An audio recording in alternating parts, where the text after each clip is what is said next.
Bada bing, bada boom. Okay. That's where I'm gonna try and start it. So you're just going bada bing, bada boom. All right. So, we're rolling then. It is episode number 2 this week, episode number 3 for the entirety of the podcast. Today's all about professional sports, kind of based mainly around the NFL. Maybe if we have enough time, we'll get into some small NBA stuff that happened with this week being a strange one in the NBA. But to start it off, playoffs. Down to the final four, essentially. Top 4 teams in the league. We got 2 1 versus 3 seed matchups. Yeah. Honestly, yeah, it's I honestly don't even know how to feel about the playoffs anymore. It's just pandemonium, in my opinion. I see where you're coming from. It's been good football. That's all I Mhm. can ask for. As a fan of a team who's not in it, never was going to be in it, Yeah. I'm okay with it.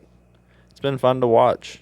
I like as much as a Chiefs fan I am, I don't think they're gonna beat the Ravens, Yeah. but I want them to, just because I like the Super Bowl. But at the same time, I'll be honest, I'm sick and tired of Taylor Swift. Yeah. I would love a Lions Super Bowl championship. That would be dope. As a Megatron stan, I loved him. Reason I wanted to play wide receiver. So it would be nice to see the Lions win one, as I watched a lot of their games when I was younger. Yeah, I think if the Lions can make it to the Super Bowl, I think our boy T. Dougie may not be here for the next week. T. Dougie would definitely be requesting to have a spot on the podcast that week. Definitely. Yeah, I think so. He's probably gonna find a way to go down to Vegas for the Super Bowl. Wouldn't surprise me. He loves the Lions, so that's a big one. But I could see a world where any 4 of the teams that are in it could win it. Yeah, I think out of all the years, this is probably gonna be what you do. Just ripped my knuckle. Ah, Got stuck on something. but yeah, I think this is probably like the best teams we've seen in the Super Bowl in recent years. Yeah, I think all of them are deserving of the spot. Mm-hmm. Next little bit. Oh, whoa, echo. That was kind of cool. Yeah. Didn't know I could do that. Jason Kelsey's last game. Reportedly, he announced his retirement to his teammates in the locker room after they lost to the Bucks, but then said because like a whole bunch of stuff On the came New out. Heights podcast, he mentioned that he would make the announcement when he felt the time was right, if he was still going to retire, if he wasn't going to retire. So it's still not a done decision with Jason Kelsey's future. But with all of the controversy surrounding the Eagles right now, he could be on his way out of the NFL and into retirement. I hope he stays because I love watching him play. But I understand him retiring. And also, I was going to ask you because you are a big brother, right? We got little brother Asa. Oh, yeah. Asa.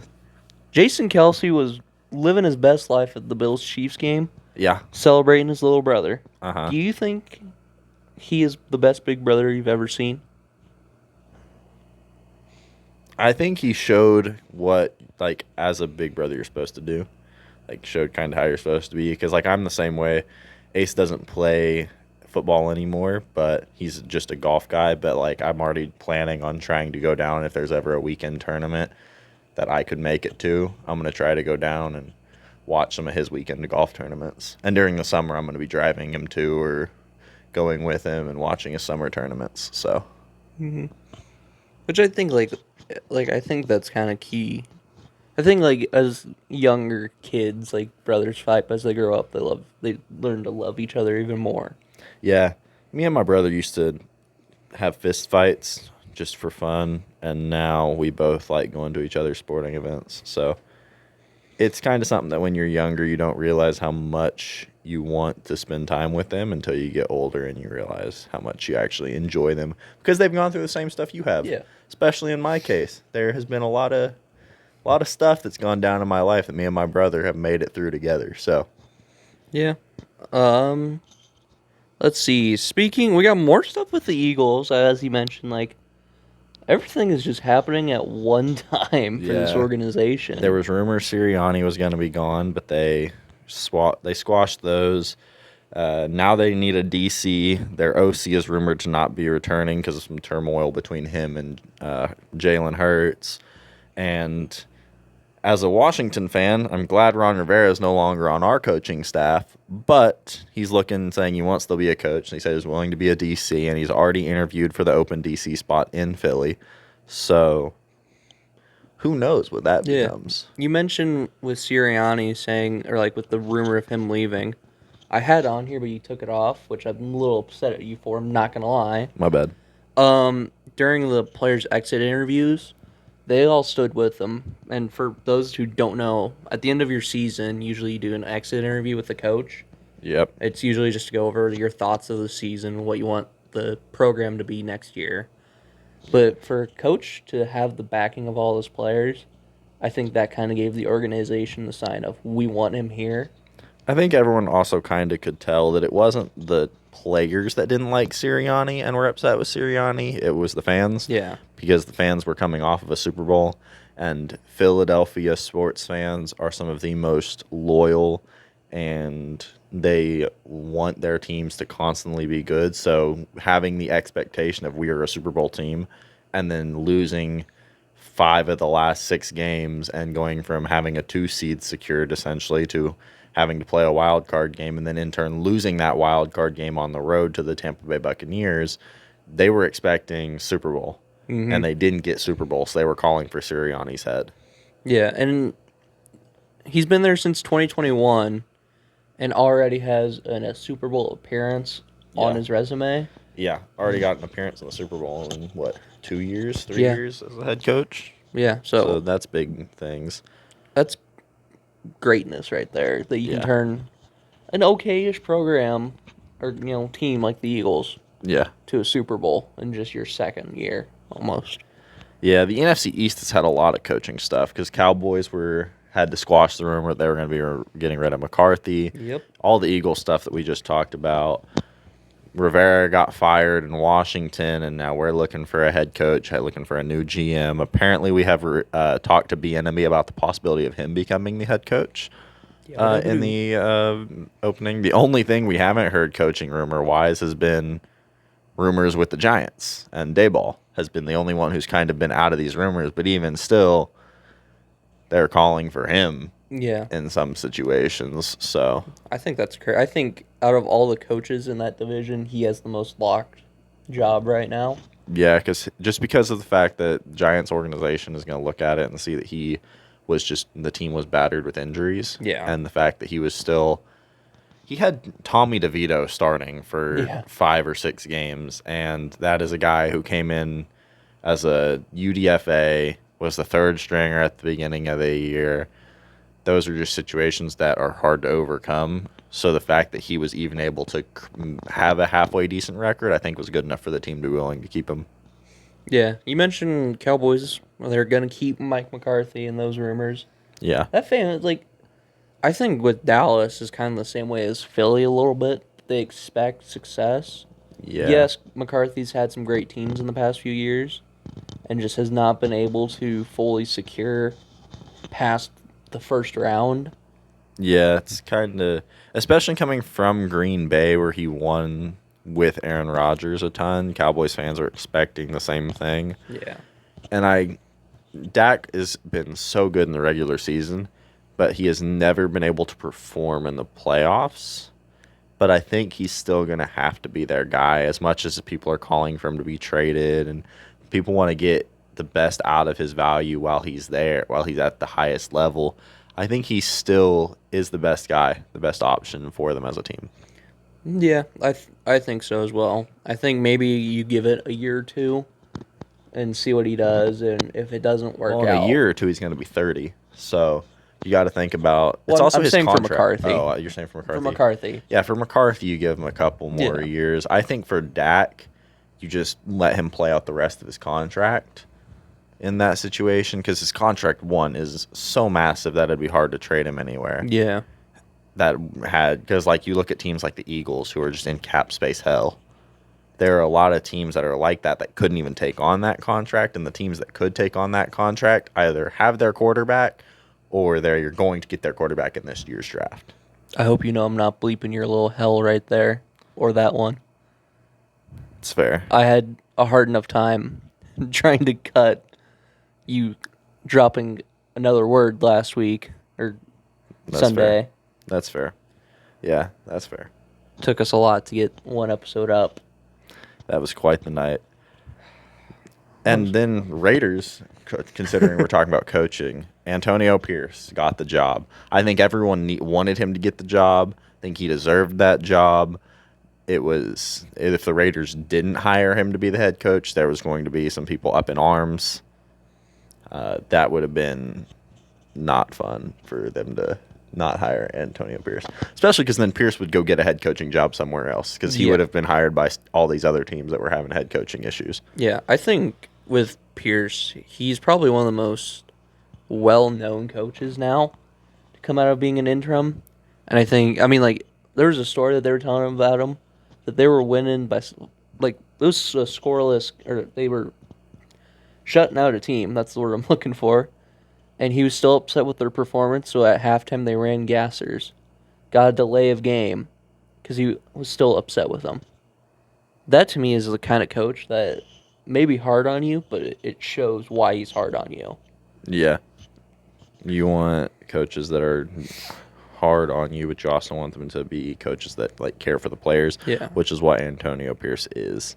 He cares for the players. He's a player's coach, which is what made Vrabel so successful at Tennessee, which was what made his firing so crazy, was the fact that he was a player's coach. The players loved him. The fans loved him. And then Antonio Pierce is becoming the same thing for Vegas.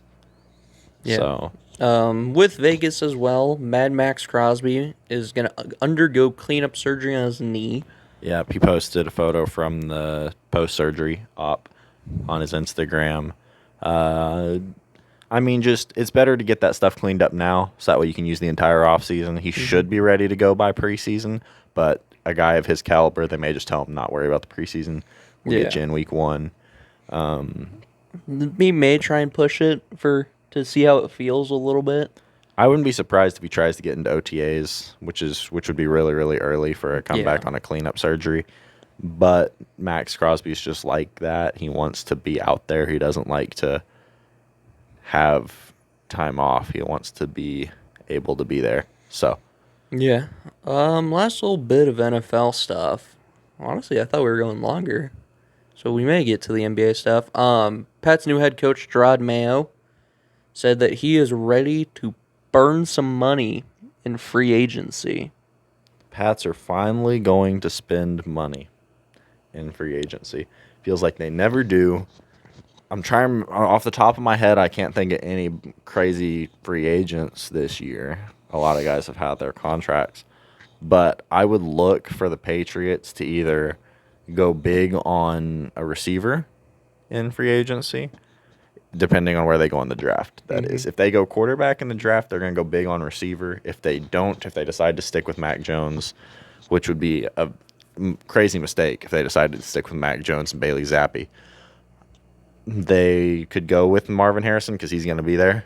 I believe he's going to be there. And the only reason that Marvin Harrison wouldn't be there at 3 would be if the Bears stuck and picked Marvin Harrison, which in that case, if that happens, then Patriots will get either Caleb Williams or Drake May, whoever the Commanders don't go with. So they're going to go quarterback if that's the option. But I think it'll be cool to see how much money they're actually willing to spend. 'Cause he says he's willing to spend money, Jared Mayo does. But we've also seen what they consider spending big money, which was Juju last year. Yeah. So their spending big money could be very different than what the Rams spending big money could be. Yeah. So it all depends on what they see as spending big money. I almost think you have to look quarterback for them. I just don't think Mac Jones or Bailey Zappi's the voice of reason for that team. I don't think either of them is the future. I mean, it's also weird just saying new head coach and not saying Bill Belichick. in that pro or in that team. It's weird to see Jared Mayo as the head coach Yeah. there. I mean, as a player, he was loved by the fans. They loved the signing, but just seeing someone's name other than Bill Belichick Yeah. next to the head coaching job in New England is going to be weird. Yeah, I mean, So, Mayo was literally handpicked by Bill for it.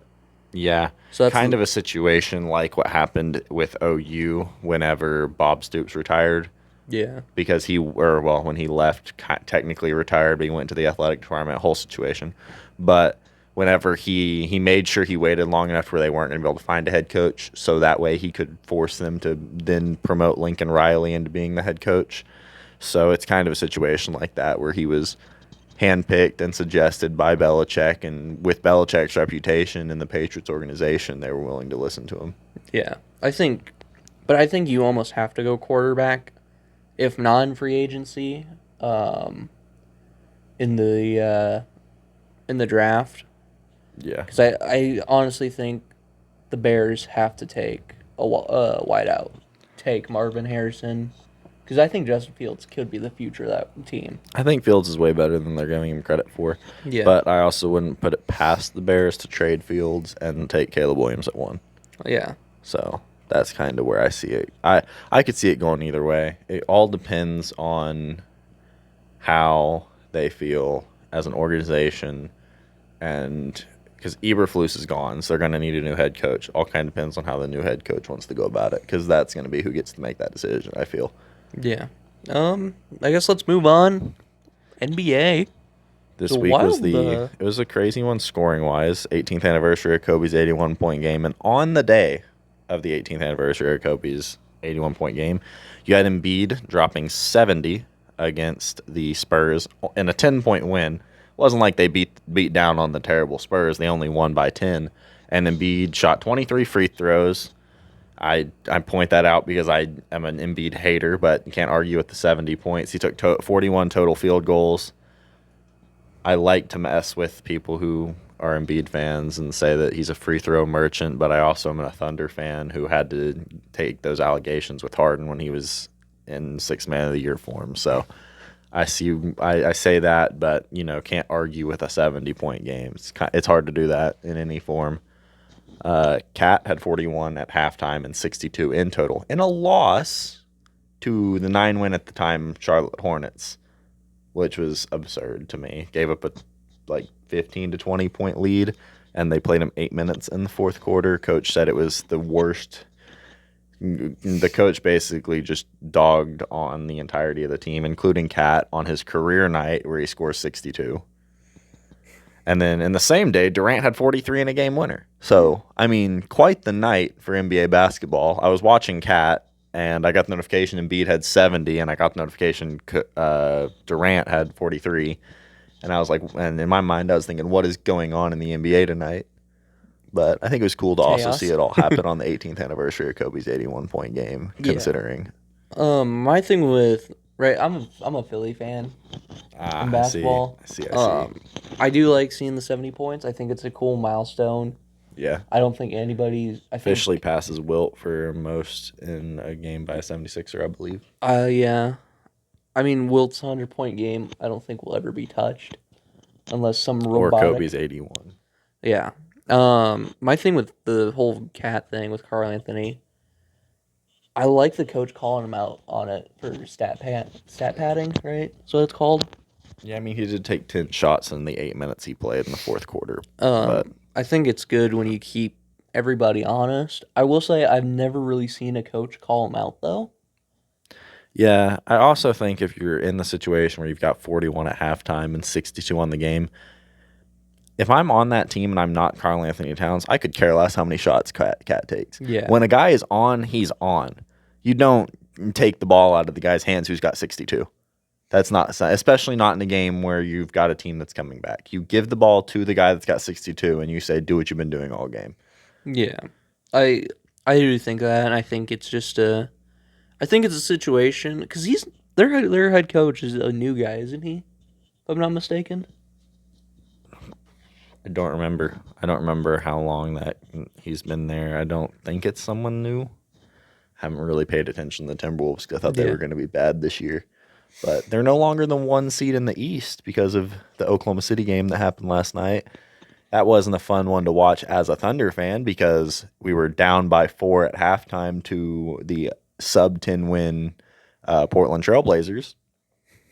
And I was on the phone with my dad at halftime of that game, and we both mentioned how it wasn't going to be like that, how there was no way that we were going to let this game stay close. And then I turned it on the fourth quarter and watched the fourth quarter, and it is a 1-point game up until the final buzzer, in which there was a controversial call at the end. Chauncey Billups got ejected, double tech.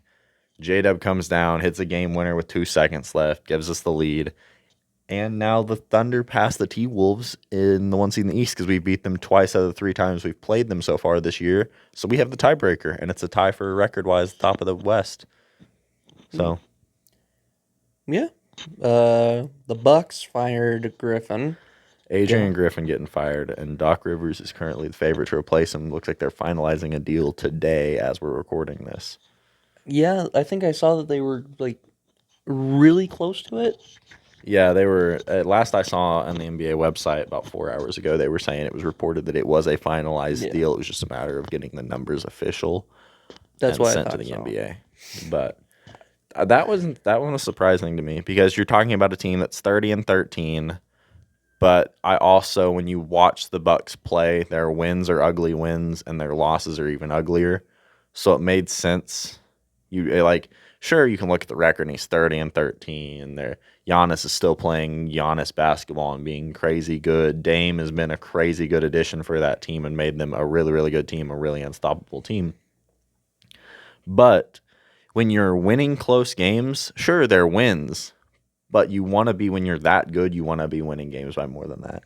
Yeah. You don't want to have close games when you're the Bucks. You're coming off of a 2-time MVP Giannis in the last 5 years. Giannis has 2 of the 5 MVPs that have been given out. You're talking about Dame, who has been historically one of the best point guards in the Western Conference over the last 10, 15 years. And you take that talent and you struggle to win games against teams that you shouldn't be struggling against. I mean, they barely beat the Pistons a few nights ago. You can't barely beat the Pistons, especially not this year, and expect to keep your job. Yeah. I also kind of feel like Doc is just on a mission right now. Yeah. To coach every single team. Feels like he's been moving around. I feel like he's trying to collect all the Infinity Stones in a sense. You getting text from our quarterback over there? He's asking me to cover his shift on Saturday. So... But I think Doc's going to be good for that team because he's going to come into a situation where the guys that are going to be the guys for him down the stretch are already there. Yeah. Giannis and Dame are already there. They're already playing at their highest level. So that's not going to be crazy. But I think the wins just have to be more convincing in Milwaukee. Doc Rivers, I think, will bring that. But Doc Rivers is also going to be on a short leash considering they're coming off of the Adrian Griffin.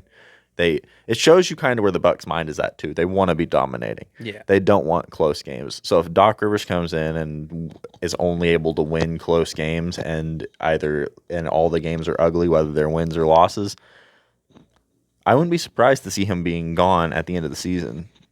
Yeah. I don't know. I don't really know how that one's going to work out for him.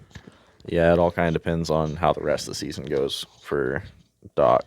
And then the other big news was the Rozier trade to the Heat. Rozier's having a career year, averaging 23 in Charlotte. Gets traded to Miami in favor of Kyle Lowry and a first. The Heat are able to dump Kyle Lowry's contract. They had to give up a first, but now Kyle Lowry will be in Charlotte. And you're adding a scoring option to a Miami Heat team who is still a pretty good team. It's not like they're bad. No. So you're taking a team that's got Jimmy Butler and Tyler Hero and Bam Adebayo, and you're just adding the Terry Rozier scoring effect into that. So, I mean, we'll see how that one pans out. He is still on the smaller side for a guard. For a point guard especially, I mean, 6'1" is not where you want your guys to be height wise as a point guard, especially not now. I mean, you can still be 6'1" and be a good NBA point guard, but now you've got guys like Luca and LeBron runs point sometimes in LA, and you've got LaMelo in Charlotte. Point guard Cade in Detroit. Point guards are just getting taller and taller, and heck, the entire NBA is getting taller and taller. Every position is just slowly, the net height is getting bigger and bigger. So I think Rozier scoring 23 shows it's kind of a bigger deal because he's doing that at a smaller size in Charlotte, where he was the number one option. So I think his scoring is going to dip because the LaMelo Ball injury was kind of giving him that option to be the number one scoring guy. But I think the scoring numbers will dip, but I think that is the guy that gives the Heat yet another guy they can go to down the stretch. If one of the other four isn't going to be able to get them points down the stretch, they can go to Rozier now too. So that's something that I think will be fun to watch. Yeah. So I think the final docket on the agenda is Tristan Thompson, 25-game suspension for violating the drug use policy of the NBA. What exactly did he use? Do we know? I don't remember if they said exactly. I just remember seeing that he was handed a 25-game suspension. Well, you look. My thing with the trade, I'm excited to see what Kyle Lowry can do. I think it'll be interesting to see him on a new team again. I'm excited for Rozier because he had some fired teams, so we'll see what he does. It looks like he was suspended 25 games without pay for testing positive for ibutamoren and SARM LGD 4033. So I'm assuming SARMs. PEDs. Yeah, probably SARM is typically a performance-enhancing drug. So it looks like he was suspended for performance-enhancing drugs. Yeah. So, I mean, 25 games without pay.